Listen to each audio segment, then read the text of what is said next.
ഈശോമിശിഹായ്ക്ക് സ്തുതിയായിരിക്കട്ടെ. വിശുദ്ധ ലൂക്കാ അറിയിച്ച സുവിശേഷം 2-ാം അധ്യായം 40-ാം വാക്യം.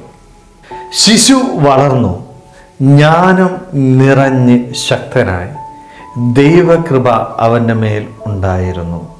സ്നേഹമുള്ളവരെ, ഈശോ വളർന്നു വന്നത് എപ്രകാരമാണ് എന്ന് വചനത്തിലൂടെ ഈശോ നമ്മളെ ഒന്ന് ഓർമ്മിപ്പിക്കുകയാണ്. നമ്മളൊക്കെ വളർന്നു വരേണ്ടതും ഇതേ സാഹചര്യത്തിൽ തന്നെ. ദൈവം വളർന്നു വന്നത് എങ്ങനെ? ജ്ഞാനത്താല് ശക്തിപ്പെട്ടു. ജ്ഞാനം എവിടെ നിന്നാണ് ലഭിക്കുന്നത്? പരിശുദ്ധാത്മാവ് തരുന്നതാ. പരിശുദ്ധാത്മാവിൻ്റെ അഭിഷേകം ലഭിക്കുമ്പോൾ നമ്മുടെ ജീവിതത്തിൽ ശക്തി നേടിയെടുക്കാനായിട്ട് നമുക്ക് സാധിക്കും. പക്ഷെ നമ്മൾ ഇന്ന് നമ്മുടെ ഉള്ളിലുള്ള പരിശുദ്ധാത്മാവിനെ കുറിച്ച് ചിന്തിക്കാൻ പോലും തയ്യാറാണ്. നമുക്ക് കിട്ടിയിട്ടുണ്ട് കേട്ടോ ഈ പരിശുദ്ധാത്മാവിനെ.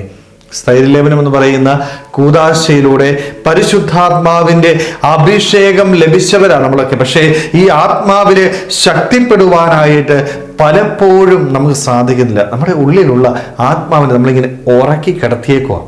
ആത്മാവെ, നീ എഴുന്നേൽക്കണ്ട, നീ ഇത് ഉറങ്ങിക്കിടന്നു. കാരണം ആത്മാവ് എന്നിലേക്ക് വന്നാല്, ആത്മാവിൽ ജ്വലിച്ചാല് എൻ്റെ ജീവിതത്തില് ദൈവത്തിനു വേണ്ടി ത്യാഗങ്ങൾ ഏറ്റെടുക്കുവാനായിട്ട്, സഹനങ്ങൾ സന്തോഷത്തോടുകൂടി സ്വീകരിച്ച് മുന്നോട്ട് പോകുവാനായിട്ട് എനിക്ക്, കാരണം ആത്മാവ് ഉണ്ടെങ്കിൽ പാപത്തിൽ സഞ്ചരിക്കാനായിട്ട് എനിക്ക് പറ്റത്തില്ല. അതുകൊണ്ട് ആത്മാവിനെ നമ്മളിങ്ങനെ കിടത്തി ഉറക്കിയേക്കുക. സ്നേഹമുള്ളവരെ, നമ്മളൊക്കെ വളർന്നു വരേണ്ടത് ഈ ആത്മാവില് ശക്തിപ്പെടാനായിട്ട് വേണം. അത് ഞാൻ എന്താ ചെയ്യേണ്ടത്?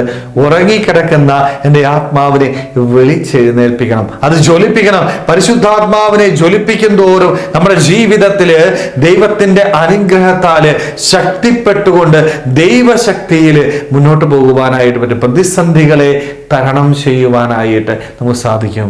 രണ്ടാമത്തെ ഒരു കാര്യം എന്ന് പറയുന്നത്, എങ്ങനെയാണ് ദൈവത്തിന്റെ കൃപ അവൻ്റെ മേലുണ്ടായിരുന്നു. നമുക്കൊക്കെ ഉണ്ടോ ഈ കൃപ? പലപ്പോഴും നമ്മളില്ല എന്ന് വിചാരിച്ചു പോവാ കേട്ടോ. ഈശോയുടെ മേൽ മാത്രമല്ല, നമ്മുടെയൊക്കെ മേലും ഈ ദൈവത്തിൻ്റെ കൃപയുണ്ട്. നമുക്കൊക്കെ കൃപ ലഭിച്ചവരാ, ദൈവകൃപ ലഭിച്ചവരാ. പക്ഷേ നമുക്ക് ലഭിച്ച ഈ കൃപ നമ്മൾ എന്താ ചെയ്യുക? നശിപ്പിച്ച് കളയുക. എങ്ങനെയാണ് നശിപ്പിക്കുന്നത്? പാപം ചെയ്യും തോറും ദൈവത്തിൻ്റെ കൃപ എന്നിൽ നിന്ന് നഷ്ടപ്പെട്ടു പോവുക. ഓരോ ദിവസം കഴിയും തോറും എനിക്കുള്ള എൻ്റെ ദൈവത്തിൻ്റെ കൃപ ഞാൻ നശിപ്പിച്ച് കളയുക. സ്നേഹമുള്ളവരെ, ഉള്ളിലുള്ള നമ്മുടെ ഈ കൃപയെ നശിപ്പിക്കാതിരിക്കാനായിട്ട് നമുക്ക് സാധിക്കണം. അതിന് ഞാൻ എന്താ ചെയ്യേണ്ടത്? ഞാൻ പാപത്തെ വെറുക്കണം.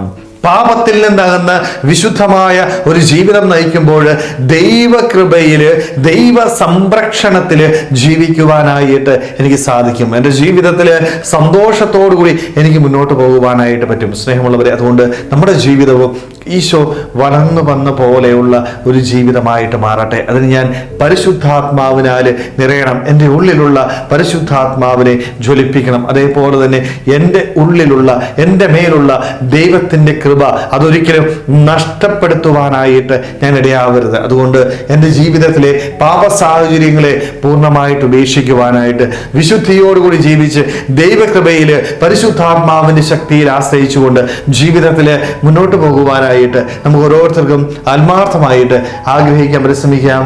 ദൈവം നമ്മളെല്ലാവരെയും സമൃദ്ധമായിട്ട് അനുഗ്രഹിക്കട്ടെ. ആമേൻ.